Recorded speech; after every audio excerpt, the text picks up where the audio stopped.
Hello everyone, welcome to Navigate Institute. आप सभी का एक बार फिर स्वागत है जनरल साइंस की बायोलॉजी की क्लास में। पिछली क्लास में हम लोग न्यूट्रिशन पढ़ रहे थे और मैंने आपको न्यूट्रिशन के बारे में बेसिक सारी की सारी जानकारी दे दी थी और साथ ही साथ फोटोसिंथेसिस भी हमने पढ़ लिया था। तो हमने न्यूट्रिशन पढ़ा था, उसके बाद टाइप्स ऑफ न्यूट्रिशन पढ़ा था कि कितने अलग अलग टाइप्स के न्यूट्रिशन होते हैं। दो ग्राउंड्स पे हमने न्यूट्रिशन को क्लासिफाई किया था। एक तो जो बॉडी को न्यूट्रिशन मिलता है उसके बेसिस पे कि न्यूट्रिएंट्स हमारी हमारी बॉडी में सफिशिएंट मात्रा में है या कम है या बहुत कम है, सारे ही कम है या कुछ कम है।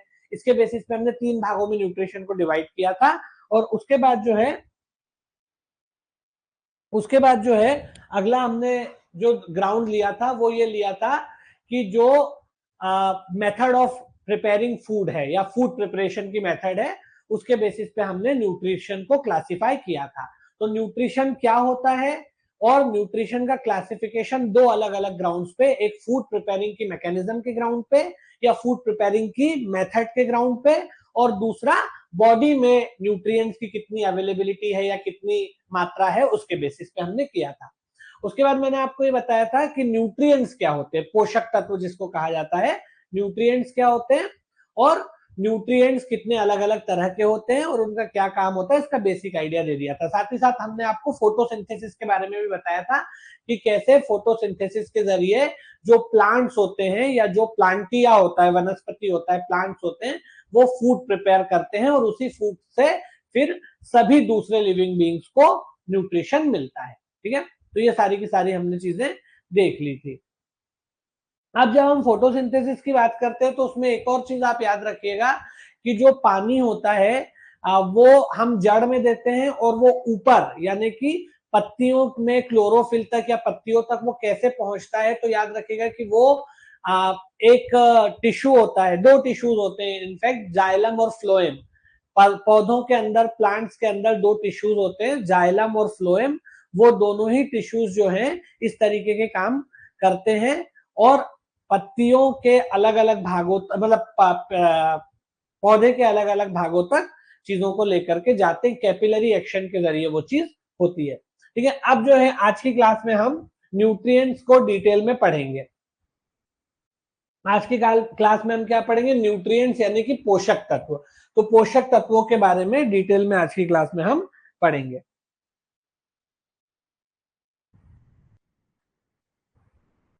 अब न्यूट्रिएंट्स की अगर हम बात करें तो जैसे कि मैंने आपको बता ही दिया था कि न्यूट्रिएंट्स का मतलब होता है वे तमाम तरह के एलिमेंट जिनसे हमारी बॉडी को पोषण हासिल होता है या जिसकी वजह से हमारी बॉडी को एनर्जी मिलती है, जिसकी वजह से हमारी बॉडी में ग्रोथ और डेवलपमेंट होता है और जिसकी वजह से हम डे टू डे एक्टिविटीज कर पाते हैं, हमारी बॉडी प्रॉपर फंक्शन कर पाती है, उन तमाम एलिमेंट्स को क्या बोलते हैं, न्यूट्रिएंट्स बोलते हैं।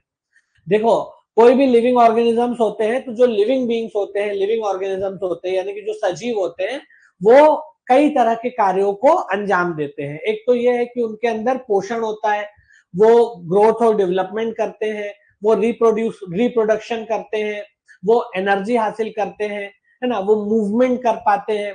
तो ये सारी जो है लिविंग बींग्स की क्वालिटीज हैं, उनके फीचर्स हैं। और ये सारे काम करने के लिए उनको कुछ एलिमेंट्स की जरूरत होती है, अलग अलग एलिमेंट्स की, जिनकी वजह से जो लिविंग बींग्स होते हैं उनको एनर्जी मिलती है, वो ग्रोथ और डेवलपमेंट करते हैं, वो रिप्रोड्यूस करते हैं, वो मूवमेंट कर पाते हैं, डे टू डे एक्टिविटीज कर पाते हैं।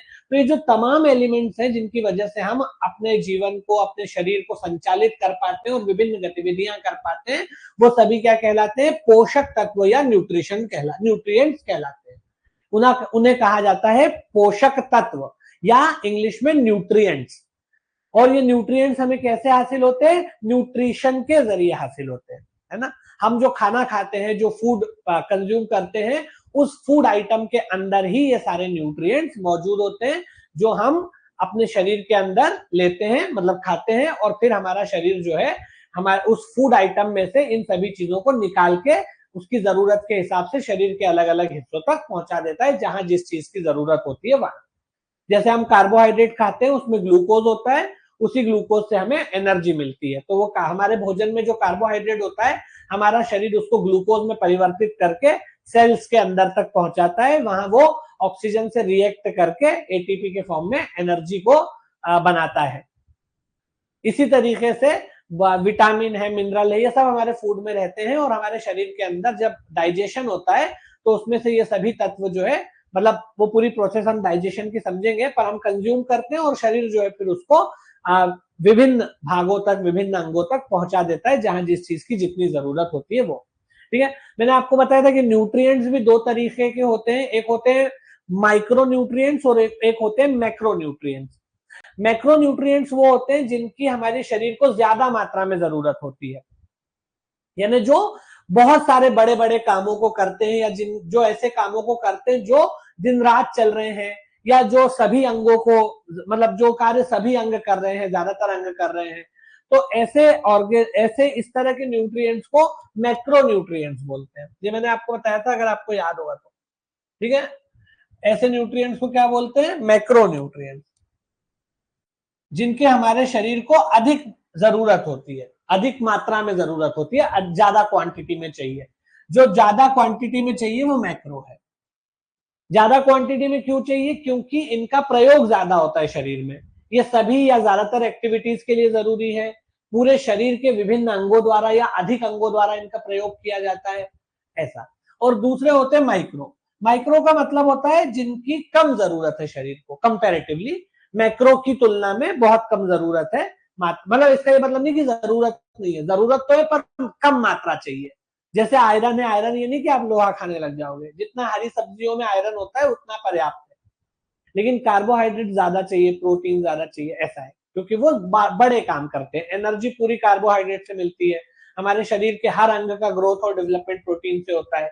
जबकि आयरन हो गया या मैग्नीशियम हो गया या कैल्शियम हो गया, इनके काम बहुत लिमिटेड होते हैं और खास अंगों में ही इनका जरूरत होती है, या खास पार्ट्स में, तो इसलिए उनकी बहुत कम मात्रा चाहिए होती है। उतनी चाहिए, अगर उतनी भी नहीं है तो इंसान मर जाएगा, बीमार हो जाएगा। ठीक है, तो ये हमने बांटे थे। तो हमारे पास जो है, अगर हम न्यूट्रिएंट्स की बात करें तो न्यूट्रिएंट्स टोटल जो है वो 7 है ना। वैसे तो 40 से ज्यादा न्यूट्रिएंट्स होते हैं, पर वो इन्हीं में से किसी न किसी हिस्से में आते हैं, है ना। जैसे विटामिन बहुत सारे हैं, मिनरल्स बहुत सारे हैं, वो विटामिन और मिनरल में ही आ जाएंगे, उसको अलग से देखेंगे नहीं।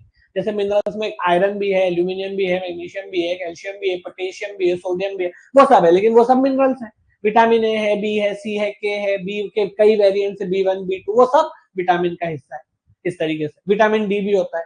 तो इस तरीके से ये जो न्यूट्रिएंट्स का पूरा क्लासिफिकेशन है, 40 से ज्यादा न्यूट्रिएंट्स होते हैं, लेकिन वो सभी इन्हीं 7 में बटे रहते हैं। जैसे सारे मिनरल्स में आ गए, सारे वाइटामिन में आ गए। अब इसमें से कौन से मैक्रो है, कौन से माइक्रो है?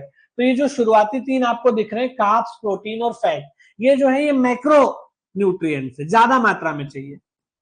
ये 3 जो है ये क्या है? ये तीनों मैक्रो है।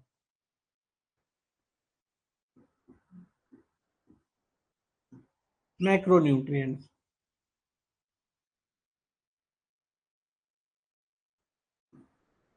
क्योंकि ये ज्यादा तादाद में चाहिए, क्योंकि इनका काम ज्यादा है बॉडी में।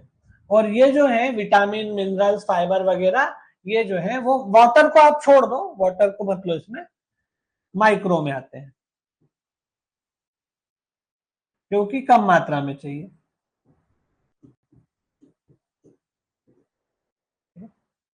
अब इनका एक एक का हम देखते हैं कि इनका क्या फंक्शन है, इनका सोर्स क्या है, और इनकी कमी से कौन सी बीमारियां होती है।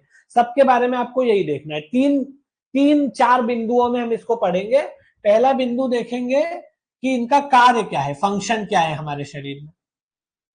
दूसरा बिंदु हम देखेंगे कि ये इनका सोर्स क्या है, मतलब हम क्या खाएंगे तो हमको ये चीज मिल जाएगी, मतलब सोर्स मतलब कि किस चीज से हमारी बॉडी को ये मिलेगा। और तीसरा यह है कि अगर इनकी कमी हो जाए तो कौन सी बीमारियां हो जाती है, डिसीजेस, रोग कौन से होंगे। ठीक है, तो ये सारे के बारे में हम देखते हैं। पहले बात करते हैं कार्बोहाइड्रेट की। देखो, कार्बोहाइड्रेट का काम होता है शरीर को एनर्जी देना। एटीपी के फॉर्म में जो एनर्जी हमको मिलती है वो कार्बोहाइड्रेट से ही मिलती है। ठीक है, तो ये हमारी पूरी बॉडी को जो एनर्जी मिलती है, चाहे वो दिमाग हो, चाहे वो शरीर हो, पूरा का पूरा जो है काहे से मिलती है? कार्बोहाइड्रेट से मिलती है। कार्बोहाइड्रेट जो है इसका सिंपलेस्ट फॉर्म होता है C6H12O6, जो कि ग्लूकोज है। है ना।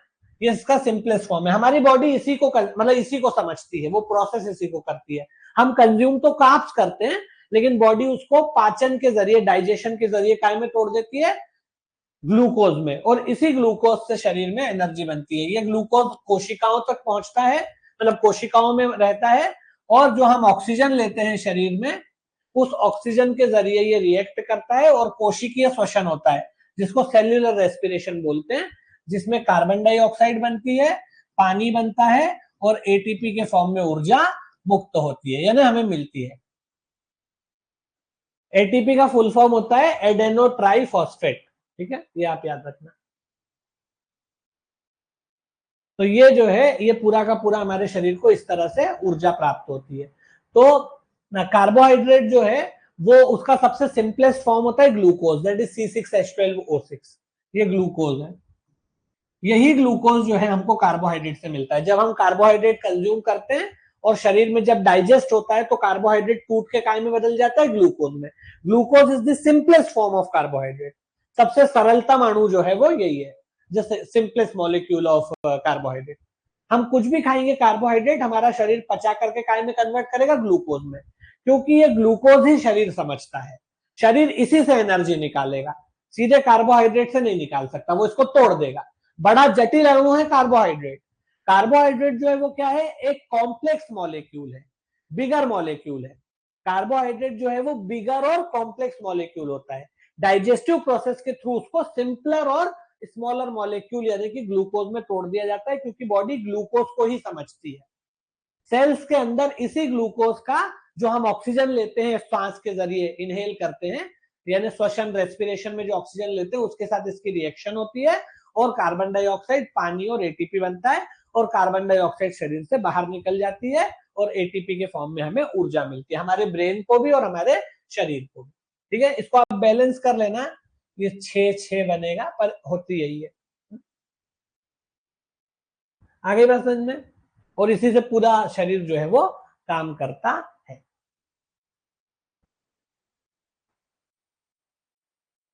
उसके अलावा जो कार्बोहाइड्रेट होता है, उसके बारे में एक और बात आप याद रखिएगा, कि जो कार्बोहाइड्रेट है ये इंस्टेंट एनर्जी प्रोवाइडर है। क्या है? इंस्टेंट एनर्जी प्रोवाइडर, तुरंत इससे हमको एनर्जी मिलती है, इंस्टेंट एनर्जी देता है। हालांकि ये एनर्जी कम मात्रा में देता है, स्मॉल अमाउंट में।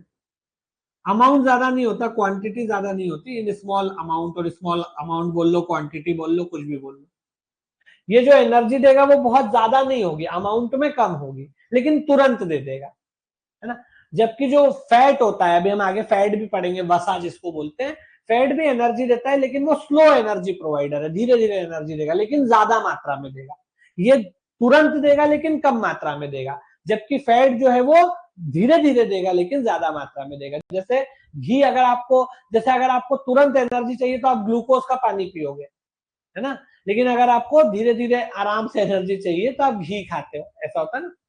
तो ये तुरंत एनर्जी देता है, इंस्टेंट एनर्जी प्रोवाइडर है, लेकिन अमाउंट कम रहेगा एनर्जी का। जबकि फैट जो है वो बहुत स्लो एनर्जी देता है, लेकिन ज्यादा अमाउंट में देता है। यानी कि कार्बोहाइड्रेट का एक मॉलिक्यूल जितनी एनर्जी प्रोवाइड करता है, उससे कई गुना ज्यादा फैट का एक मॉलिक्यूल करता है, क्योंकि फैट जो है वो बहुत ज्यादा कंडेंस होता है, ऐसा। ठीक है, तो ये आपको याद रखना है। और ये जो है इसका कार्बोहाइड्रेट का फॉर्मूला होता है CnH2nOn, ऐसा CnH2nOn, ऐसा इसका फॉर्मूला होता है। इसमें कार्बन, हाइड्रोजन और ऑक्सीजन होता है। कार्बोहाइड्रेट का मतलब ही है, इसमें कार्बन है, हाइड्रोजन है, ऑक्सीजन है। ठीक है, ये आपको याद है। साथ ही एनर्जी को स्टोर भी करके रख लेता है बॉडी के अंदर, ये भी इसका एक काम।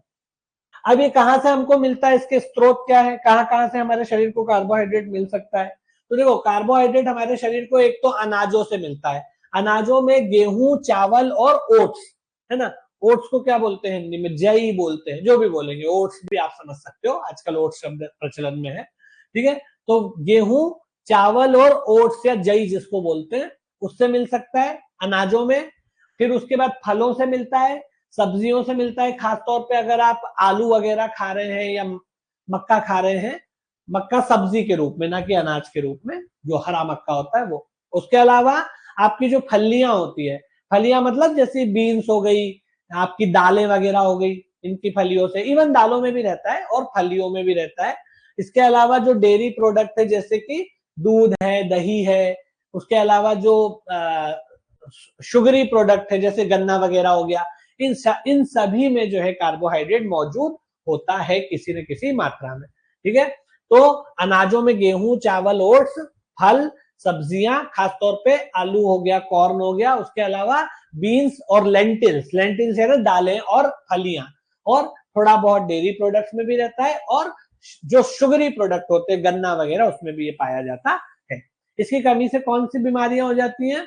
तो इसकी कमी से होता ही है कि एनर्जी धीरे धीरे शरीर में कम होने लगती है, तो थकान अनुभव होगी, फटीग लगेगा, एनर्जी ड्राई होने लगेगी शरीर से, तो ऐसा लगेगा कि भाई ऊर्जा कम हो रही है, थोड़ी थकान लगने लगेगी, हमेशा फटीग रहेगा, थकान रहेगी, है ना, मांसपेशियों में कमजोरी आ जाएगी, मसल वीकनेस जिसको बोलते हैं, है ना, आपका दिमाग ठीक से काम करना बंद कर देगा या अच्छे से काम नहीं करेगा, क्योंकि ब्रेन को भी काम करने के लिए एनर्जी चाहिए, है ना। कभी कभार जो है जब बहुत ज्यादा कमी हो जाती है इसकी, बहुत जब गंभीर मामला बन जाता है, तो केटोसिस नाम की एक बीमारी हो जाती है। केटोसिस में क्या होता है कि हमारे शरीर में कार्बोहाइड्रेट की इतनी कमी हो जाती है कि फिर कार्बोहाइड्रेट खत्म ही हो जाता है, फिर शरीर जो है वो क्या करता है, जो फैट स्टोर रहता है बॉडी में, उस फैट को धीरे धीरे तोड़ना शुरू करता है, उससे एनर्जी लेना शुरू कर देता है। मतलब कार्बोहाइड्रेट खत्म हो गया।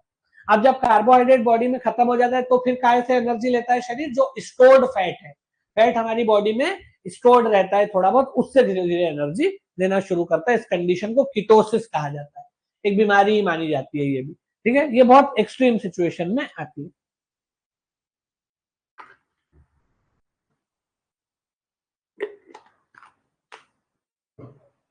उसके बाद आते हैं प्रोटीन पे। प्रोटीन जो है वो हमारे शरीर में एक तरीके से ये ग्रोथ और डेवलपमेंट का काम करता है, शरीर को ग्रोथ प्रोवाइड करता है, वृद्धि एवं विकास, growth and development of body, शरीर की वृद्धि और विकास के लिए ये जरूरी है। ठीक है ना, ये आपको याद रखना है। और साथ ही साथ अगर कोई टूट फूट होती है शरीर में तो उसकी रिपेयरिंग भी इसी के जरिए होती है। शरीर में जैसे कि अगर मसल्स वगैरह में या और जो दूसरे टिश्यूज होते हैं, कोई भी टिश्यू जो हमारे शरीर में अलग अलग उत्तक होते हैं, टिश्यूज में जो तोड़फोड़ होती है उनकी रिपेयरिंग का काम भी ये करता है। साथ ही साथ शरीर को ग्रोथ और डेवलपमेंट भी देता है ना।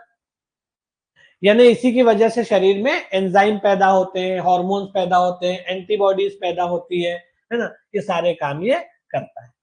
मेन काम इसका ग्रोथ और डेवलपमेंट करना है। और ग्रोथ और डेवलपमेंट शरीर का कब होगा? जब शरीर में पर्याप्त एंजाइम बनेंगे, हार्मोन बनेंगे, क्योंकि यही भोजन को पचाते हैं। वरना भूख ही नहीं लगेगी अगर प्रोटीन की कमी हो जाएगी तो आपको। अगर प्रोटीन की कमी हो जाती है तो क्या होता है? भूख नहीं लगती। भूख क्यों नहीं लगती है? क्योंकि शरीर में एंजाइम बनना कम हो जाते हैं। आप जानते हैं हमारे शरीर में खाना एंजाइम की वजह से ही पचता है।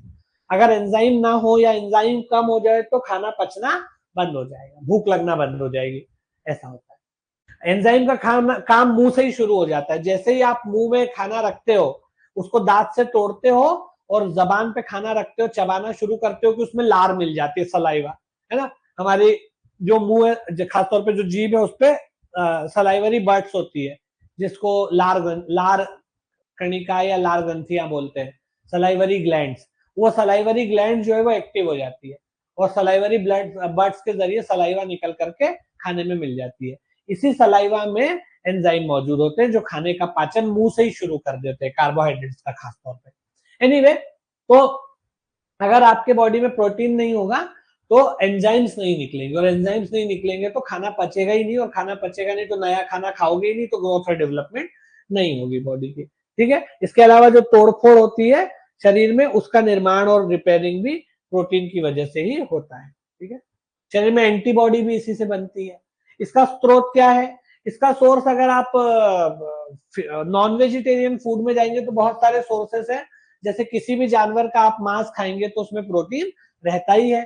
पोल्ट्री जो प्रोडक्ट्स होते हैं, जैसे चिकन वगैरह हो गया, फिश जो कि आपके सी फूड में आ जाता है ना, एग्स यानी कि अंडे हो गए, इन सभी में प्रोटीन रहता है। तो जानवरों का मांस, पोल्ट्री प्रोडक्ट्स जिसको आप मुर्गी बोल सकते हैं, मछलियां यानी फिश और अंडे इसमें रहता है। अगर आप नॉन वेजिटेरियन नहीं है यानी कि वेजिटेरियन है तो आपको प्रोटीन कहां से मिलेगा? तो डेयरी प्रोडक्ट्स में ठीक ठाक प्रोडक्ट ये प्रोटीन रहता है।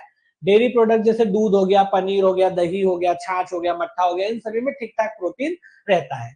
डेयरी प्रोडक्ट्स के अलावा जो दालें होती है उनमें भी होता है, लेंटिल्स, या फिर जो फली वाली सब्जियां होती है जैसे जिनको लीगम्स बोला जाता है, जैसे बीन्स हो गया, छोले हो गए जिसको चिकपी बोलते हैं, चिकपीज, है ना, इन सभी में प्रोटीन होता है।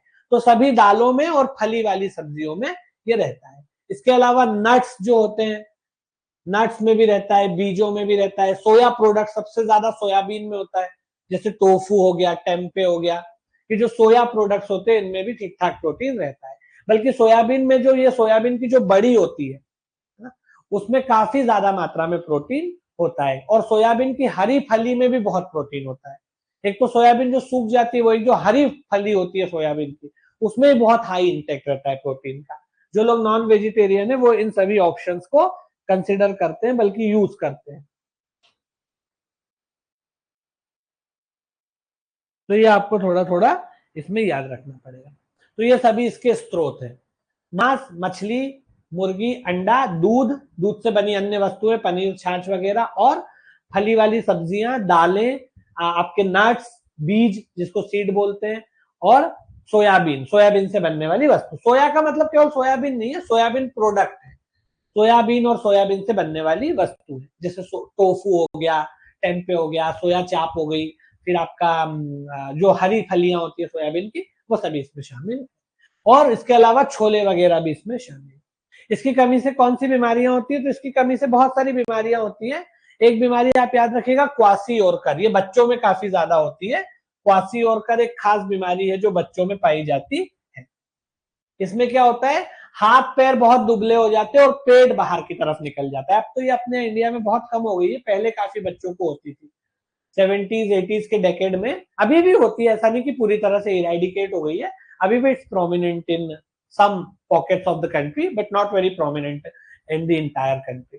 अभी भी कुछ पॉकेट्स है जहां पर माल नरिशमेंट काफी ज्यादा है, उन एरियाज में जहां पर माल नरिशमेंट है और सर्टेन सेक्शंस एंड पॉकेट्स हैं, उनमें ये बीमारी अभी भी प्रेवेलेंट है बच्चों में, लेकिन काफी हद तक कम हो गई है। लेकिन पहले जब हमारा देश बहुत गरीब था, नया नया आजाद हुआ था, उस वक्त ये बहुत प्रोमिनेंट बच्चों में बीमारी होती थी, क्वाशियोरकर, जिसमें पेट बाहर निकल आता है और हाथ पैर पसलियां सब सूख जाती है।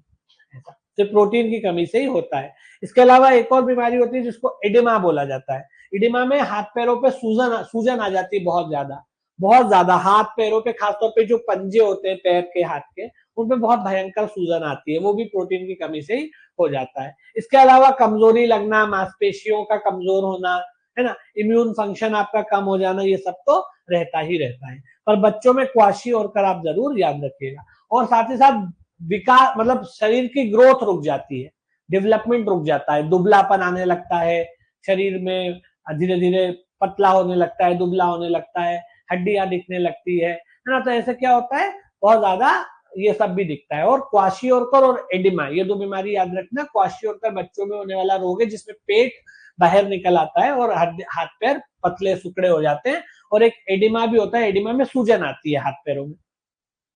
उसके बाद आते हैं फैट यानी कि वसा पे, ठीक है। वसा भी देता एनर्जी ही है, इसका और कोई काम नहीं है, ये एनर्जी देता है, पर ये स्लो एनर्जी प्रोवाइडर है, धीरे धीरे एनर्जी देता है और ज्यादा मात्रा में देता है, स्टोर करके रख लेता है। बोलते ना इसकी बॉडी में बहुत चर्बी चढ़ गई है, चर्बी ही वसा है। फैट को ही क्या बोलते हैं, चर्बी बोल देते हैं, है ना। चर्बी यही है बेसिकली, बोलते हैं इसको बहुत चर्बी चढ़ गई है, तो चर्बी जो है वो फैट ही है,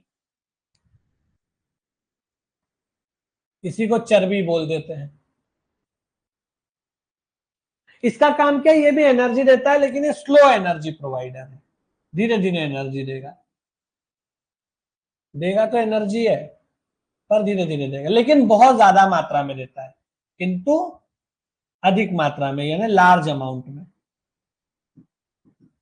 इसका एक मॉलिक्यूल जो है वो कार्बोहाइड्रेट की तुलना में कई के एक मॉलिक्यूल, मतलब कार्बोहाइड्रेट के एक मॉलिक्यूल की तुलना में कई ज्यादा एनर्जी या बहुत ज्यादा एनर्जी प्रोवाइड करता है।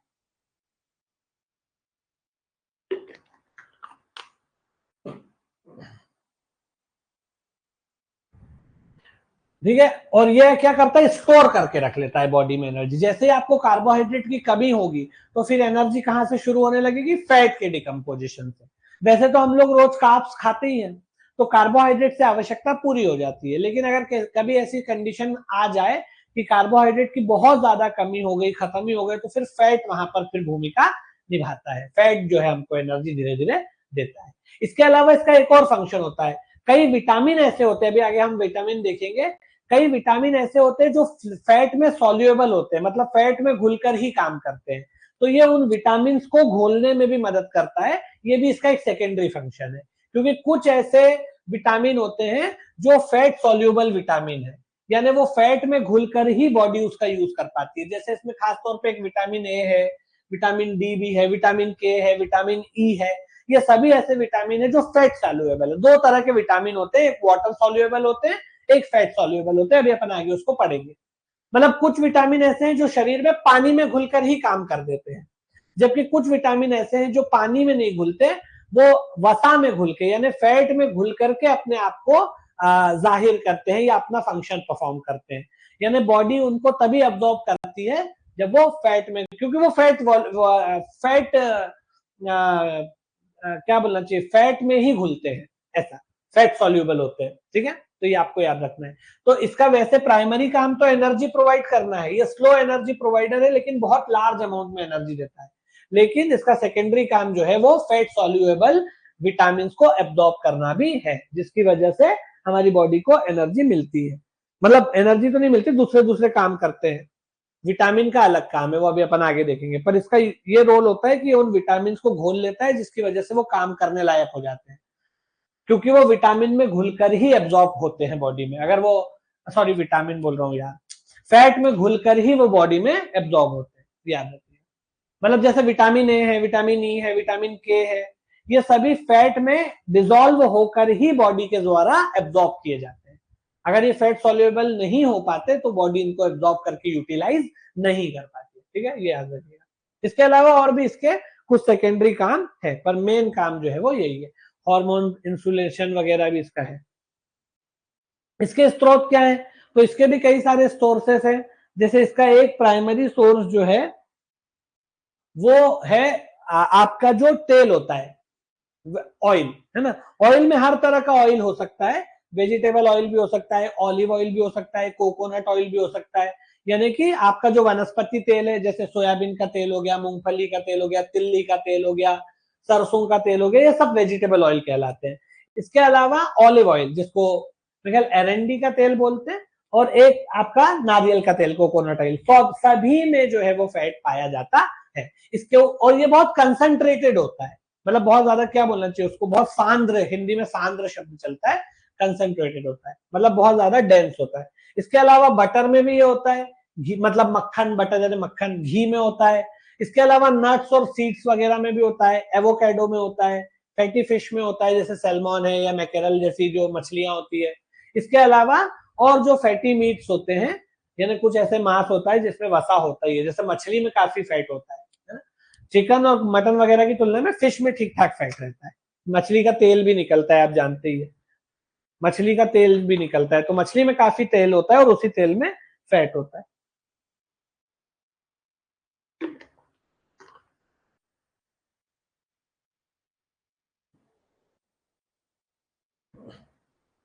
तो ये इसके सोर्सेस हैं जो आपको याद रखना। जैतून बोलते हैं, यस, ऑलिव को हिंदी में जैतून बोला जाता है। हिंदी यहाँ पे लिखी हुई है, आप लोग हिंदी देख लेना, है ना। तो ये हर तरह के तेल, जिसमें वनस्पति तेल सारे आ गए, जैतून का तेल आ गया, नारियल तेल आ गया, और मक्खन आ गया, घी आ गया, बीज हो गए, नट्स हो गए, एवोकेडो हो गया, मछलियां, खासतौर पे ऐसी मछलियां जिनमें तेल होता है, वसायुक्त मछली जिसको बोलते हैं, उस सबसे ये हमको मिल जाता है। और भी कई जानवरों का मांस होता है जिनमें फैट ठीक ठाक मात्रा में रहता है ना। इसकी कमी से कौन सी बीमारियां होती है, तो इसकी कमी से काफी सारी बीमारियां होती है, अभी हम देखेंगे।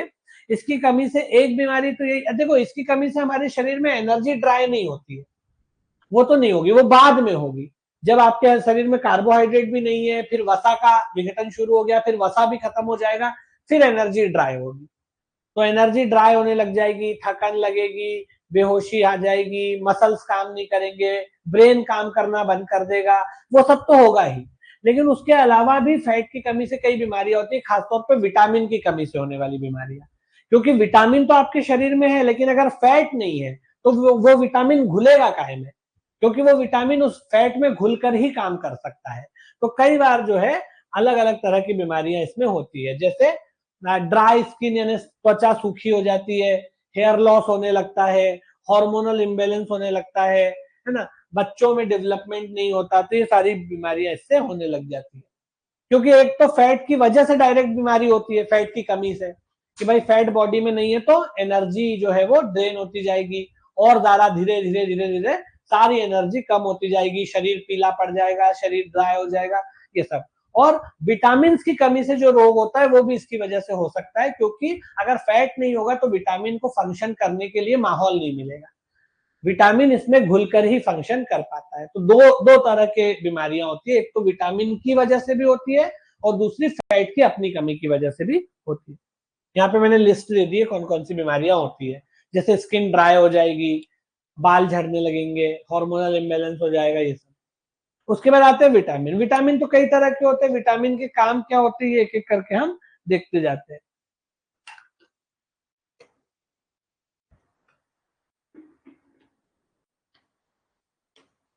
देखिए विटामिन और मिनरल ऐसे कि इनका कोई एक काम नहीं है, ये विभिन्न तरह के काम करते हैं, है ना, ये अलग अलग अंगों के लिए अलग अलग तरह का काम करते हैं, तो इसका कोई एक फंक्शन नहीं है विटामिन का।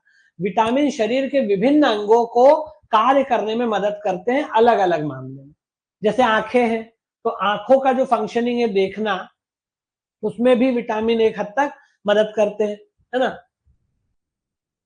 उसके बाद जो है और भी अलग अलग मामलों में ये मदद करते हैं अलग अलग अंगों को, जैसे मेटाबॉलिज्म होता है बॉडी में, इम्यूनिटी होती है, सेल ग्रोथ होता है, नर्व फंक्शनिंग होती है, तो अलग अलग मामलों में अलग अलग विटामिन काम करते हैं। जैसे कुछ विटामिन आंखों के लिए काम करते हैं, कुछ दिमाग के लिए काम करते हैं, मस्तिष्क के लिए, कुछ जो है हमारे शरीर में इम्यूनिटी डेवलप डेवलप करते हैं, कुछ जो है हमारे शरीर में जो मेटाबॉलिज्म होता है, मेटाबॉलिज्म का मतलब होता है जो हमारे शरीर में पाचन होता है, पाचन में मदद करते हैं। किसी बड़े मॉलिक्यूल का, कॉम्प्लेक्स मॉलिक्यूल का छोटे और सिंपलर मॉलिक्यूल में टूटना मेटाबॉलिज्म कहलाता है ना। इसमें दो चीजें होती है, कैटाबॉलिज्म और एनाबॉलिज्म, ये दोनों मिल करके मेटाबॉलिज्म कहलाएगा।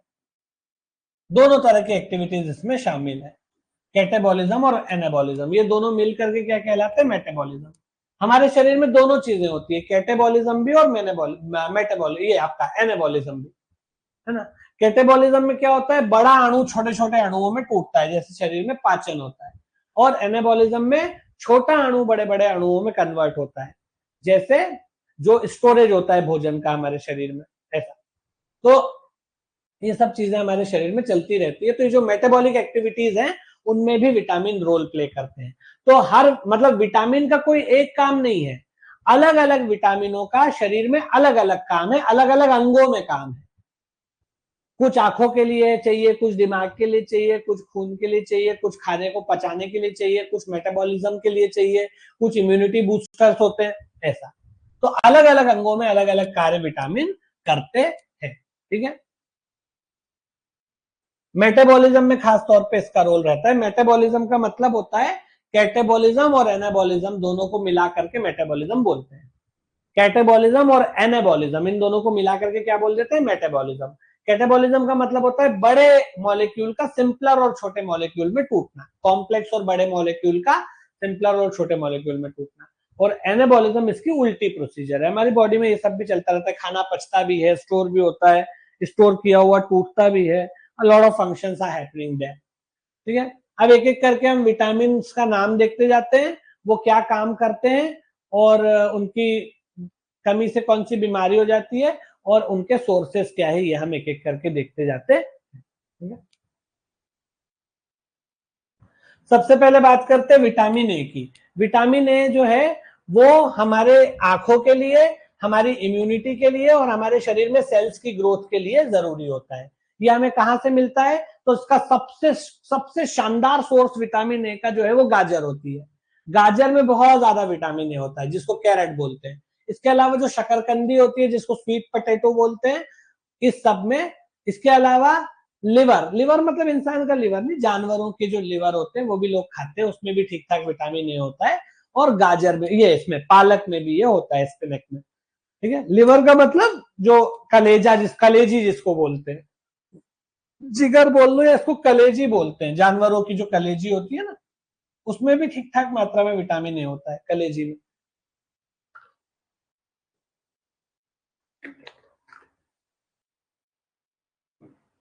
अगर इसकी कमी हो जाए तो रतौंधी नाम की बीमारी होती है जिसमें रात में दिखना बंद हो जाता है। और इसके अलावा संक्रमणों का यानी इन्फेक्शन का खतरा बढ़ जाता है। वजह यह है कि इम्यूनिटी कमजोर हो जाती है। ठीक है, तो इतनी चीजें आपको याद रखना है विटामिन ए के बारे में। विटामिन ए का फंक्शन क्या है शरीर में? आंखों को सलामत रखना, हमारे शरीर में इम्यूनिटी डेवलप करना और सेल ग्रोथ में मदद करना। ठीक है, कहां कहां से मिल सकता है? सबसे जबरदस्त सोर्स गाजर है, कैरेट। सबसे ज्यादा जो विटामिन ए मिलेगा कहां से मिलेगा बेटा? गाजर से। मैक्सिमम कैरेट जो है उसमें सर्वाधिक मात्रा में विटामिन ए होता है। इसके अलावा शकरकंद जिसको स्वीट पोटैटो बोलते हैं, जानवरों की कलेजी, जो लोग नॉनवेज खाते हैं उसमें कलेजी भी रहती है, और पालक, इन सब में होता है। और इसकी कमी से क्या बीमारी होती है? नजर कमजोर हो जाती है, खासतौर पर रतौंधी नाम की बीमारी होती है। रतौंधी मतलब रात में या अंधेरे में दिखना बंद हो जाता है। यहाँ रात का मतलब, यहाँ पर रतौंधी का मतलब केवल रात से नहीं है, अंधेरे से है। इसका भी मतलब नहीं कि केवल रात में नहीं दिखेगा, अंधेरे में नहीं दिखता है। कम अंधेरे में, कम लाइट में दिखना बंद हो जाता है। रात दिन का कोई इसमें लेना देना नहीं है। अगर आप रात में घर में बैठे हो और चारों तरफ लाइट जल रहे हैं तो दिखेगा, और अगर आप दिन में थोड़ा कम अंधेरे में हो तो दिखना बंद हो जाएगा, थोड़े कम उजाले में हो तो दिखना बंद हो जाएगा। तो इसको बोलते रतौंधी है, और अंग्रेजी में नाइट ब्लाइंडनेस बोलते हैं, पर इसका संबंध नाइट से नहीं है, इसका संबंध अंधेरे से, कम रोशनी से या कम प्रकाश से है। इसमें कम रोशनी या कम प्रकाश में दिखना बंद हो जाता है, मतलब आंखें कमजोर हो जाती है, नजर कमजोर हो जाती है, कम रोशनी में दिखना बंद हो जाता है। इसके अलावा यह भी होता है कि हमारे को इन्फेक्शन ज्यादा होने लगते हैं क्योंकि इम्यूनिटी खत्म होने लगती है। उसके बाद आते हैं विटामिन डी पे। विटामिन डी जो है वो कई सारे काम करता है शरीर में। जैसे एक काम जो है इसका, ये कैल्शियम, जो अभी हम आगे मिनरल्स में पढ़ेंगे, कैल्शियम को एब्जॉर्ब करता है। दूसरा, ये हमारे शरीर में हड्डियों को मजबूत करता है। और तीसरा, इम्यूनिटी को बूस्ट करता है। तो हमारे शरीर में जो कैल्शियम हम कंज्यूम करते हैं, अभी हम आगे मिनरल्स में पढ़ेंगे कैल्शियम को, जो कैल्शियम हमारे शरीर में हम लेते हैं, खाते हैं, कंज्यूम करते हैं, उस कैल्शियम को एब्जॉर्ब कौन करता है, मतलब उसको फंक्शन करवाने में कौन मदद करता है? Vitamin D. एब्जॉर्प्शन का मतलब शरीर द्वारा उसका यूटिलाइज करना, शरीर के द्वारा उसको यूटिलाइज करना जो है वो एब्जॉर्प्शन कहलाता है। ठीक है,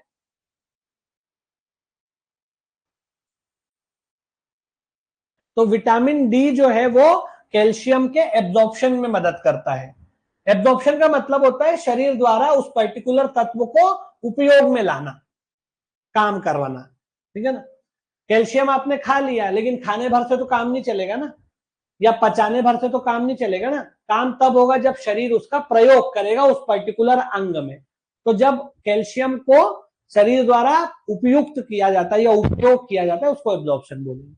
किसी भी चीज का एब्जॉर्प्शन, ना केवल कैल्शियम का।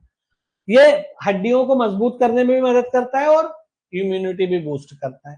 कहां कहां से विटामिन डी मिलता है? सबसे अच्छा सोर्स तो सूर्य का प्रकाश है, यानी कि सनलाइट है, सबसे बढ़िया सोर्स है ये। सनलाइट में कैल्शियम, सनलाइट में विटामिन डी नहीं होता, लेकिन जब सनलाइट हमारी बॉडी पे पड़ता है तो हमारी बॉडी के अंदर विटामिन डी बन जाता है। ऐसा नहीं कि सूर्य के प्रकाश में विटामिन डी है, सूर्य के लाइट में विटामिन डी नहीं होता है। जब सनलाइट हमारे शरीर पे पड़ता है तो हमारे शरीर के अंदर विटामिन डी डेवलप हो जाता है। इसके अलावा, जो तेल वाली मछली होती है, फैटी फिश, उसमें होता है। और जो फोर्टिफाइड डेयरी प्रोडक्ट्स होते हैं, मतलब फोर्टिफाइड डेयरी का मतलब जैसे पनीर हो गया, घी हो गया, उसमें होता है। और सीरियल, सीरियल जो मोटे अनाज होते हैं, जैसे कोदो है, कुटकी है, मक्का है, ज्वार है, बाजरा है, ये सब, इन सब में भी विटामिन डी होता है। सनलाइट से हमको विटामिन डी मिलता है, लेकिन सनलाइट के अंदर विटामिन डी मौजूद नहीं है। जब सनलाइट हमारी बॉडी पे पड़ता है तो शरीर में विटामिन डी बन जाता है, ऐसा। ठीक है, तो विटामिन डी जो है ये इन सभी में होता है। सनलाइट के जरिए हमको मिलता है। फैटी फिश यानी जो तेल वाली मच्छी होती है उसमें होता है, जो फोर्टिफाइड डेयरी प्रोडक्ट्स होते हैं और जो मोटे अनाज होते हैं उन सभी में ये पाया जाता है। इसका फंक्शन मैंने आपको बता ही दिया कि क्या होता है। इसकी कमी से कौन सी बीमारी होती है, तो इसकी कमी से बच्चों में रिकेट्स नाम की एक बीमारी होती है, और बड़े में यानी जो एडल्ट हैं उनमें रिकेट्स नहीं होता बल्कि ऑस्टियोमलेशिया होता है।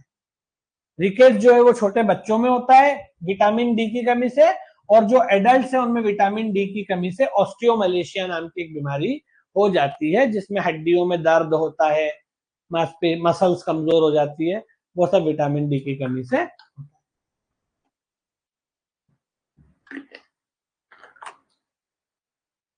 उसके बाद आते हैं विटामिन ई। विटामिन ई का क्या काम है, तो विटामिन ई जो है वो एंटीऑक्सीडेंट की तरह से काम करता है ना। उसके अलावा जो कोशिकाएं हैं उनको टूटने फूटने से बचाता है, उनको डैमेज से बचाता है।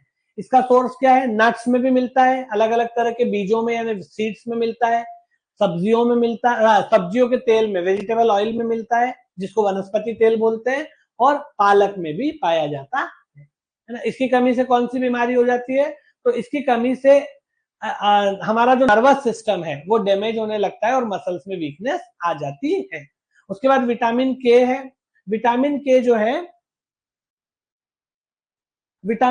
है वो ब्लड के रक्त का थक्का जमाने में मदद करता है, ब्लड क्लॉटिंग में हेल्प करता है और हड्डियों के लिए जरूरी है।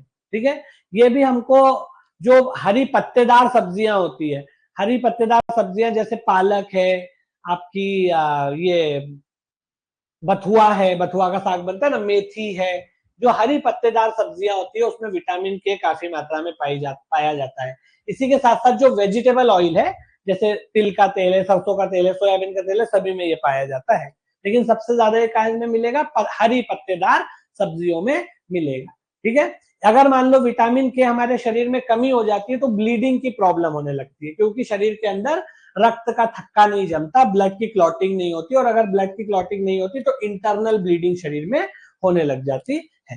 ठीक है, ये आपको याद रखना है। फिर है विटामिन सी। विटामिन सी जो है वो एंटीऑक्सीडेंट की तरह भी काम करता है, वो कोलेजन प्रोडक्शन का काम भी करता है, वो इम्यूनिटी भी प्रोवाइड करता है, और वो शरीर में आयरन को एब्जॉर्ब करने का काम भी करता है। विटामिन सी जो है वो आपको जो रसीले फल होते हैं, नींबू, संतरा, ये जो साइट्रस फ्रूट्स होते हैं, इनमें काफी मात्रा में आपको विटामिन सी देखने को मिलेगा, या वहां से आप कंज्यूम करते भी हैं। ठीक है, यहां तक मेरे हिसाब से आपको चीजें समझ में आ गई होगी। आगे बढ़ते हैं। तो ये विटामिन हो गए। विटामिन के बारे में, विटामिन का क्या काम है, कौन सी सब्जियों, फलों, मांस, मदिरा, मतलब कहां से मिलेगा, क्या चीज खाने से मिलेगा, और अगर उसकी कमी हो जाए तो कौन सी बीमारी होगी। ठीक है, विटामिन सी जो है वो साइट्रस फ्रूट्स यानी रसीले फलों में मिलता है। रसीले फल मतलब जैसे नींबू हो गया, जैसे लेमन है ना, संतरा है जिसको ऑरेंज बोलेंगे, मुसम्बी है, इन सब में लेमन, ऑरेंज, मौसम्बी।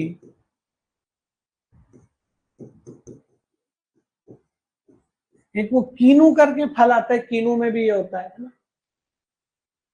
विटामिन के याद रखना ब्लड क्लॉटिंग में हेल्प करता है, अगर ये कम हो जाए तो शरीर में ब्लीडिंग होने लगती है, इंटरनल ब्लीडिंग खासतौर पर। विटामिन ई भी मैंने आपको बता दिया। अब आते हैं मिनरल्स पे। मिनरल्स जो है उनका भी कोई खास एक काम नहीं है, बल्कि कई सारे काम है ना, कोई एक पर्टिकुलर काम नहीं है, हर मिनरल का अलग काम है। किसी का काम हड्डियों को बनाना है, किसी का काम दांतों को बनाना है, किसी का काम पाचन में यानी डाइजेशन में हेल्प करना है, किसी का काम खून में होता है, जैसे आयरन जो है वो हीमोग्लोबिन का वो है। तो इस तरीके से हर मिनरल का पूरे शरीर की अलग अलग गतिविधियों में अलग अलग कार्य है, कोई एक पर्टिकुलर काम नहीं है। कई सारे मिनरल्स है और हर मिनरल का बॉडी के अलग अलग हिस्से में अलग अलग काम है। सबसे पहले बात करते हैं कैल्शियम की। जो कैल्शियम होता है,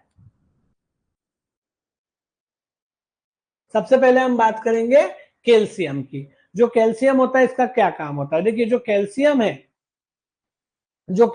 है वो हमारे शरीर में मजबूत हड्डियों और दांतों के निर्माण के लिए जरूरी होता है। हमारे शरीर में जो हड्डियां और दांत बनते हैं वो कैसे बनते हैं? कैल्शियम से बनते भी हैं और कैल्शियम से ही उनको मजबूती भी हासिल होती है। ठीक है, हमारे शरीर में जो दांत और हड्डियां बनते हैं वो कैल्शियम से ही बनते हैं और कैल्शियम से ही उनको मजबूती भी हासिल होती है। उसके अलावा ये मसल्स के कॉन्ट्रैक्शन यानी कि जो मांसपेशियों का संकुचन और प्रसरण होता है उसमें भी हेल्प करता है। इसके अलावा जो नर्वस सिस्टम है, नर्वस सिस्टम में जो सिग्नल्स पूरे शरीर में एक जगह से दूसरी जगह भेजे जाते हैं, मतलब ब्रेन से अंगों तक और अंगों से ब्रेन तक, उसमें भी ये मदद करता है और ब्लड की क्लॉटिंग में भी हेल्प करता है। पर इसका जो प्राइमरी फंक्शन है वो टीथ एंड बोन के मामले में, यानी हड्डी और दांतों के लिए, टीथ एंड बोन्स के मामले में इसका ज्यादा रोल रहता है। ठीक है, इसके अलावा भी इसका रोल है, यानी कि केवल टीथ और बोन ही है। हमारे शरीर में दांतों और हड्डियों के निर्माण में इसकी भूमिका है और उन्हें मजबूती प्रदान करने में भी इसकी भूमिका है, हड्डी और दांतों को। और इसके अलावा ये सब काम करता है। जैसे नर्वस सिस्टम में जो सिग्नल्स ट्रांसमिट होते हैं ब्रेन से बाकी अंगों तक और अंगों से ब्रेन तक, उसमें भी इसका रोल रहता है। मसल्स के कॉन्ट्रेक्शन में और प्रसरण, जो मसल्स का सिकुड़ना और फैलना होता है, उसमें भी इसका रोल होता है। और ब्लड की क्लॉटिंग भी ये जमाता है, रक्त का थक्का भी जमाता है। ये काय से मिलता है हमें? तो जो कैल्शियम होता है वो दूध में बहुत ज्यादा होता है, डेयरी प्रोडक्ट्स में। इसीलिए बोलते हैं कि अगर कैल्शियम डेफिशिएंसी हो जाए बॉडी में तो डेयरी प्रोडक्ट्स कंज्यूम करने चाहिए, खासतौर पे दूध पीना चाहिए। आपने सुना होगा कैल्शियम की कमी के लिए डॉक्टर हमेशा कहते हैं कि दूध पियो। तो कैल्शियम सबसे ज्यादा हमारी बॉडी को अगर मिल सकता है तो वो डेयरी प्रोडक्ट्स से मिलता है। और कैल्शियम डेफिशिएंसी को कम करने के लिए डेयरी प्रोडक्ट्स को कंज्यूम करने के बारे में कहा जाता है, खासतौर पे दूध। और इसके अलावा पनीर, दही सभी में होता है, पर दूध आप डायरेक्टली ले तो कैल्शियम डेफिशिएंसी कम हो जाती है। उसके अलावा जो पत्तेदार हरी सब्जियां होती है, जिसको आप ग्रीन लीफी वेजिटेबल्स बोल सकते हैं, जिसमें आपकी पालक हो गई, मेथी हो गई, बथुआ हो गया, और भी कई तरह की पत्तेदार सब्जियां होती हैं, उन सभी में ये पाया जाता है ना। इसके अलावा जो फोर्टिफाइड फूड्स होते हैं, है ना, जैसे कि उन सब में भी ये पाया जाता है, फोर्टिफाइड फूड में। उसके अलावा मोटे अनाजों में, जिसको सीरियल्स बोलते हैं या मिलेट भी बोलते हैं, कई कई सीरियल बोल लो मिलेट बोल लो एक ही बात है। जैसे कि कोदो है, कुटकी है, ज्वार है, बाजरा है, और भी कई तरह के पारंपरिक मोटे अनाज होते हैं, मिलेट्स या सीरियल्स, उन सब में भी ये पाया जाता है। ठीक है, इसके अलावा ये मछलियों में भी होता है ना। ऐसी मछलियां जिनकी, मतलब कुछ खास तरह की मछलियां होती है, जैसे सार्डिन है, सैमन है, ये खास तरह की मछलियां हैं, इनमें भी हमें कैल्शियम मिलता है। पर कैल्शियम सबसे ज्यादा डेयरी प्रोडक्ट्स में मिलता है, दूध, दही, पनीर वगैरह, और पत्तेदार हरी सब्जियों में, और सीरियल्स में, और फोर्टिफाइड फूड्स वगैरह में भी मिलता है। पौधा आधारित जो दूध होता है ये सब में मिलता है। और कुछ खास तरह की मछलियों में, जैसे सार्डिन्स हो गया या आपके सैमन्स हो गया, इनमें मिलता है। इसकी कमी से कौन सी बीमारियां होती है? इसकी कमी से एक तो रिकेट्स होता है बच्चों में, है ना। कैल्शियम की कमी से छोटे बच्चों में रिकेट्स नाम की एक बीमारी होती है। रिकेट्स में क्या होता है? हड्डियां नरम और कमजोर हो जाती है, हड्डियां कमजोर होने लगती है। रिकेट का मतलब ही होता है बोन्स धीरे धीरे कमजोर होने लगती है, उसको रिकेट बोलते हैं। तो ये आपको एक तो याद रखना है।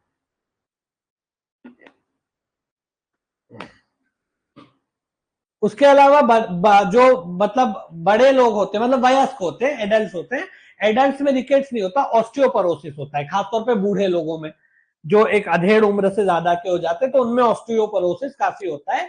इसमें हड्डियां, जोड़ वगैरह कमजोर हो जाते हैं, हड्डियां दर्द करने लगती है, जोड़ों में दर्द रहता है, हड्डियां काफी दर्द होती है, चलने फिरने में दिक्कत होती है, मूवमेंट करने में दिक्कत होती है, ऑस्टियोपोरोसिस।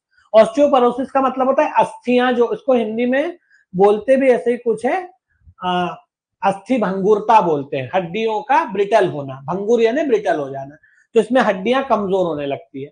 तो छोटे बच्चों में जो होता है उसको रिकेट्स बोलते हैं, और जो एडल्ट में होता है उसको ऑस्टियोपोरोसिस बोलते हैं, अस्थि भंगुरता समथिंग। ठीक है, तो इसमें क्या होता है? हड्डियां कमजोर और ब्रिटल हो जाती है। इसमें क्या होता है? फिर आपके जोड़ों में दर्द होगा, हड्डियां दर्द होंगी, चलने फिरने में दिक्कत होगी, फ्रैक्चर जल्दी हो जाएगा। आप जरा भी कहीं टकराए थोड़ा बहुत भी तो हड्डी टूट जाएगी, फ्रैक्चर जल्दी हो जाता है, खतरा रहता है उसका। जल्दी का मतलब उसकी रिस्क बढ़ जाती है। उसके बाद आते हैं आयरन पे। देखिए आयरन का क्या फंक्शन है और उसके बारे में हम बात करते हैं। तो आयरन जो है वो हीमोग्लोबिन का सबसे मुख्य कंपोनेंट है। हीमोग्लोबिन का सबसे प्रमुख घटक क्या है, सबसे प्रोमिनेंट कंपोनेंट क्या है, आयरन है। आयरन से ही हीमोग्लोबिन का मतलब along with other things iron जो है वो भी हीमोग्लोबिन का एक प्रमुख कंपोनेंट है ना। और ये जो है हमारी जो आरबीसीज होती है जिसको हम लाल रक्त कणिकाएं या रेड ब्लड सेल्स बोलते हैं, उसमें प्रोटीन उसमें जो प्रोटीन जो ऑक्सीजन को ले जाता है वो हीमोग्लोबिन है। तो अगर आपकी बॉडी में आयरन नहीं होगा तो ऑक्सीजन जो है वो शरीर के विभिन्न हिस्सों तक नहीं पहुंचेगी, और अगर शरीर के विभिन्न हिस्सों तक नहीं पहुंची ऑक्सीजन तो सेल्यूलर रेस्पिरेशन नहीं हो पाएगा और उस पर्टिकुलर अंग की फंक्शनिंग धीरे धीरे धीरे धीरे बंद होने लग जाएगी। ऐसा है क्योंकि हीमोग्लोबिन के जरिए ही ऑक्सीजन शरीर के विभिन्न अंगों तक पहुंचता है। रक्त में जो हीमोग्लोबिन एक तरह का प्रोटीन होता है जो कि ऑक्सीजन को कैरी करता है अलग अलग हिस्सों तक शरीर में। ऑक्सीजन हम ले रहे हैं, इनहेल कर रहे हैं, है ना, सांस के जरिए हम ऑक्सीजन लेते हैं। ये जो हम ऑक्सीजन सांस के जरिए लेते हैं, ये ऑक्सीजन बेसिकली जो हम सांस के जरिए लेते हैं ये शरीर के अलग अलग अंगों तक पहुंचती है। अंगों से ऑर्गन्स में ऑर्गन से टिश्यू में जाती है, टिश्यू से सेल में जाती है, फिर सेल में इसी ऑक्सीजन के साथ ग्लूकोज का रिएक्शन होता है जिसमें कार्बन डाइऑक्साइड, पानी और एटीपी के फॉर्म में एनर्जी बनती है। इसी को सेल्यूलर रेस्पिरेशन बोलते हैं। अगर हमारे शरीर के विभिन्न अंगों तक या विभिन्न कोशिकाओं तक ऑक्सीजन पहुंचेगी ही नहीं तो क्या होगा, सेल्यूलर रेस्पिरेशन नहीं हो पाएगा। और ये जो ऑक्सीजन शरीर के विभिन्न अंगों तक ले जाने का कार्य करता है खून के अंदर, वो हीमोग्लोबिन। खून में मौजूद हीमोग्लोबिन ही ऑक्सीजन को कैरी करता है शरीर के विभिन्न अंगों और कोशिकाओं तक, ठीक है। और उसी हीमोग्लोबिन का एक मेन घटक क्या है, आयरन। हीमोग्लोबिन वैसे कई चीजों से मिलकर बनता है, पर उसमें मेन कंपोनेंट आयरन ही होता है। तो अगर मान लो आयरन नहीं होगा तो हीमोग्लोबिन नहीं बनेगा, और अगर हीमोग्लोबिन नहीं बनेगा तो शरीर के विभिन्न अंगों तक ऑक्सीजन नहीं पहुंच पाएगी, क्योंकि ऑक्सीजन खून में जो मतलब ऑक्सीजन जो है वो खून के जरिए हीमोग्लोबिन ही अलग अलग हिस्सों तक ले जाता है, ठीक है।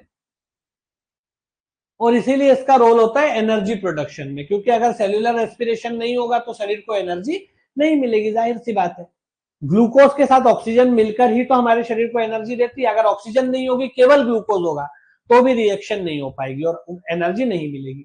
ग्लूकोज को काम करने के लिए जरूरी है कि उसको ऑक्सीजन मिले।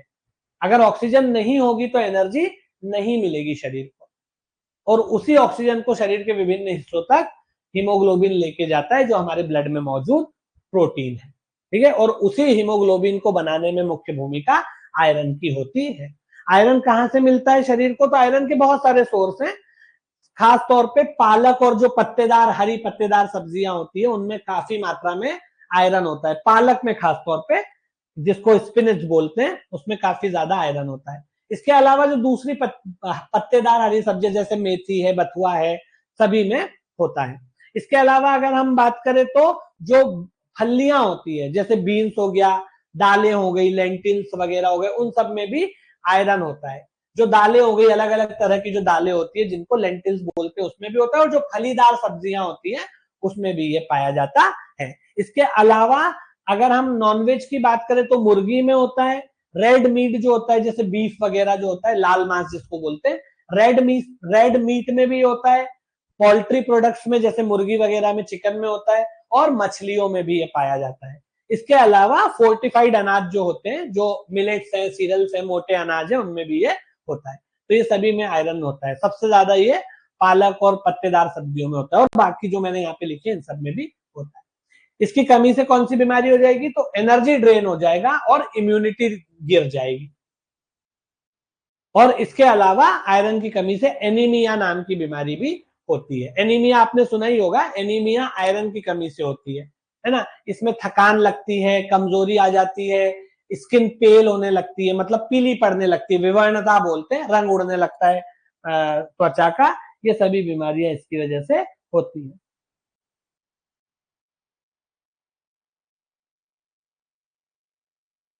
ठीक है, तो ये इसकी कमी से, आयरन की कमी से एनीमिया नाम की बीमारी हो जाती है, जिसमें थकन लगती है, कमजोरी आ जाती है, और स्किन जो है वो पीली पड़ने लगती है। उसके बाद है अगला आयोडीन। आयोडीन जो है उसकी अगर हम बात करें तो आयोडीन हमारे शरीर में बहुत सारे इंपॉर्टेंट रोल प्ले करता है। खास तौर पे ये हमारे शरीर में जो थायराइड हार्मोन होता है, थायराइड हार्मोन के प्रोडक्शन के लिए जरूरी है। और ये जो थायराइड हार्मोन है वो शरीर में बहुत सारी मेटाबॉलिक एक्टिविटीज को रेगुलेट करने का काम करता है। तो आयोडीन अभी हम आगे जब ग्लैंडुला ये आपकी ग्लैंड्स पढ़ेंगे, ग्रंथियां पढ़ेंगे, तब मैं इसको और डिटेल में आपको बताऊंगा जब हम थायराइड ग्रंथि की बात करेंगे, क्योंकि हमको एंडोक्राइन सिस्टम भी पढ़ना है। एंडोक्राइन सिस्टम में हम बहुत सारी ग्रंथियों का अध्ययन करेंगे। उन्हीं ग्रंथियों में, उन्हीं ग्लैंड्स में एक ग्लैंड है थायराइड ग्लैंड। तो थायराइड ग्लैंड से एक हार्मोन निकलता है जिसको क्या बोलते हैं, थायराइड हार्मोन। और ये थायराइड हार्मोन हमारे शरीर की बहुत सारी मेटाबॉलिक एक्टिविटीज को कंट्रोल करने का काम करता है, रेगुलेट करने का काम करता है। तो आयोडीन जो है वो थायराइड हार्मोन के निर्माण में मदद करता है, उसके प्रोडक्शन में मदद करता है। ठीक है। आयोडीन के लिए आपको आयोडीन युक्त नमक खाना चाहिए, उसमें पर्याप्त मात्रा में आयोडीन रहता है। अगर आप आयोडीन युक्त नमक खा लेते हैं तो आपकी आयोडीन की आवश्यकता उसी से पूरी हो जाती है, क्योंकि एक माइक्रो न्यूट्रिएंट्स है, बहुत कम मात्रा में हमारे शरीर को चाहिए। इसके अलावा जो सी फूड होता है उसमें भी आयोडीन होता है, क्योंकि सी फूड में नमक होता ही है ना। इसके अलावा थोड़ा बहुत डेयरी प्रोडक्ट में भी होता है। इसकी कमी से एक बीमारी होती है जिसको गोइटर बोलते हैं, जिसमें आपके जो ये गले में सूजन आ जाती है, क्योंकि थायराइड ग्रंथि जो है वो बढ़ जाती है। इसको हिंदी में घेंगा या घोंगा बोलते हैं गोइटर को, या गलगंध भी बोलते हैं। इसमें क्या होता है, ये जो थायराइड ग्रंथि होती है गले में, इस पे स्वेलिंग आ जाती है बहुत ज्यादा, वो बड़ी स्वेलिंग क्या हो जाती है, वो इनलार्ज हो जाती है, बड़ी हो जाती है। ठीक है। इसके अलावा एक और बीमारी एडल्ट्स में होती है आयोडीन की कमी से, जिसको हाइपोथायरॉयडिज्म कहा जाता है। ठीक है। इसमें हमारा मेटाबॉलिज्म डिस्टर्ब हो जाता है शरीर का, तो बहुत ज्यादा वजन बढ़ जाता है, क्योंकि जो है मेटाबॉलिज्म डिस्टर्ब हो जाता है, थकान लगने लगती है, ये सब होता है। और छोटे छोटे जो एकदम बच्चे पैदा ही होते हैं, 6 महीने तक की उम्र के जो बच्चे होते हैं, जिनको इन्फेंट बोलते हैं, उनमें भी एक बीमारी हो जाती है आयोडीन की कमी से, जिसको क्रेटिनिज्म कहा जाता है। इसमें क्या होता है कि बच्चों का विकास रुक जाता है, शारीरिक और मानसिक विकास जो है वो रुक जाता है, बढ़ता नहीं है। तो ये छोटे बच्चों में क्रेटिनिज्म होता है। तो बच्चे जो है उसमें क्या होता है, उनका ग्रोथ रुक जाती है शरीर की, क्योंकि मेटाबॉलिज्म ठीक से नहीं हो पाता है, मेटाबॉलिक एक्टिविटीज डिस्टर्ब हो जाती है, और उसकी वजह से ग्रोथ और डेवलपमेंट रुक जाता है। तो ये सब बीमारियां आयरन की कमी से होती है। ठीक है। तो आयरन का काम क्या होता है, आयरन जो है हमारे शरीर में थायराइड हार्मोन के निर्माण के लिए जिम्मेदार है। हमारे शरीर में जो थायराइड हार्मोन बनता है वो आयरन की वजह से बनता है। अगर आयरन नहीं होगा तो थायराइड का निर्माण नहीं हो पाएगा। और थायराइड का फंक्शन बॉडी में ये होता है कि वो मेटाबॉलिक एक्टिविटीज करवाता है। अगर थायराइड नहीं बनेगा तो शरीर का मेटाबॉलिज्म डिस्टर्ब हो जाएगा। मेटाबॉलिज्म में दो चीजें होती है, कैटेबॉलिज्म और एनाबॉलिज्म। बड़े मॉलिक्यूल्स का छोटे और सिंपलर मॉलिक्यूल में टूटना, और सिंपलर मॉलिक्यूल का बड़े मॉलिक्यूल में कन्वर्ट हो जाना, ये दोनों मिलकर के मेटाबॉलिज्म कहलाता है। अगर मेटाबॉलिज्म नहीं होगा या डिस्टर्ब हो जाएगा तो खाना नहीं पचेगा, भूख नहीं लगेगी, या फिर खाना बहुत तेजी से पचेगा, बहुत डिस्टर्बेंस हो जाता है, या तो बार बार भूख लगेगी या भूख एकदम मर जाएगी, ऐसा होता है। तो खाना या तो बहुत तेजी से पचेगा या पचेगा ही नहीं। और भी कई तरह की चीजें होती है मेटाबॉलिज्म में। तो थायराइड हार्मोन जो है उस सबको रेगुलेट करता है। अगर थायराइड हार्मोन नहीं होगा तो मेटाबॉलिज्म डिस्टर्ब हो जाएगा और कई सारी बीमारियां घेर लेंगी। ठीक है।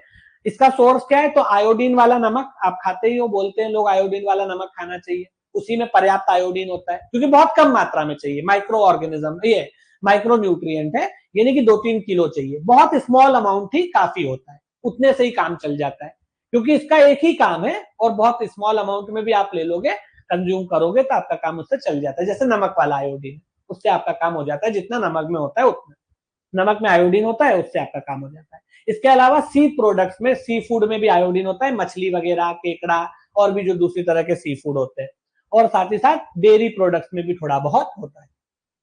ठीक है। इससे क्या होता है, जो बीमारियां होती है मैंने आपको बता दिया। इससे थायराइड ग्रंथि बढ़ जाती है शरीर ये गले में, और जो थायराइड ग्रंथि बढ़ जाती है गले में उसको उस बीमारी को गोइटर बोला जाता है, गलगन। इसके अलावा जो एडल्ट हैं उनमें हाइपोथायराइडिज्म वो होता है, और छोटे बच्चे में क्रेटिनिज्म होता है। क्रेटिनिज्म जब छोटे बच्चे में होता है तो उससे उसके शरीर की वृद्धि और विकास रुक जाता है, ग्रोथ और डेवलपमेंट रुक जाता है, केवल शारीरिक ही नहीं, मानसिक भी। मतलब मेंटल हेल्थ भी नहीं होती है, मतलब मेंटल ग्रोथ भी नहीं होती है, फिजिकल ग्रोथ भी रुक जाती है और मेंटल ग्रोथ भी रुक जाती है।